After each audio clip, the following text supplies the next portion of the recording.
আপনাদের এলাকার মধ্যে এইভাবে গুলাইল, এটারে কি কয় ছেলেরা যে এইভাবে এমন করে একটা মারে, গুলাইল।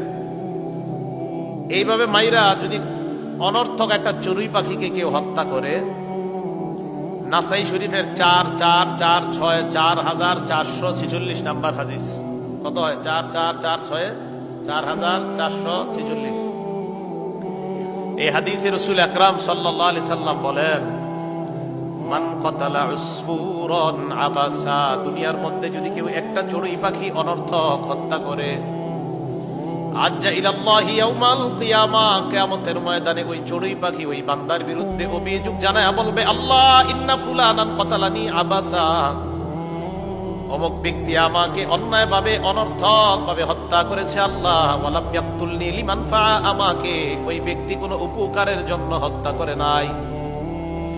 নাসাই শরীফের 4349 নাম্বার হাদিসের বর্ণনা, আল্লাহর নবী বলেন, মা মিন ইনসানিন কাতালা উসফুরান ফামা ফাওকাহা, কেউ যদি একটা চড়ুই পাখি অথবা তার চাইতে নিম্ন কোন প্রাণী বিগাইরি হাক্কিহা, অধিকার নষ্ট করে হত্যা করে, কিয়ামতের ময়দানে আল্লাহর সামনে জবাবদিহিতা করতে হবে।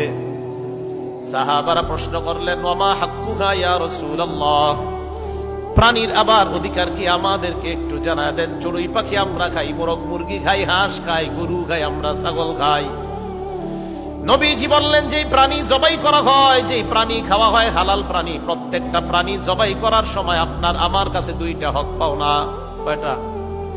গরু জবাই করবেন, ছাগল জবাই করবেন, মোরগ মুরগি জবাই করবেন, জবাই করার সময় আমাদের কাছে দুইটা হক পাও না প্রত্যেকটা প্রাণী। এক, ইয়াজবাহুহা ফায়াকুলুহা, আল্লাহর নামে জবাই করা। প্রাণী কার নামে জবাই করা? আল্লাহর নামে জবাই করে খাওয়া।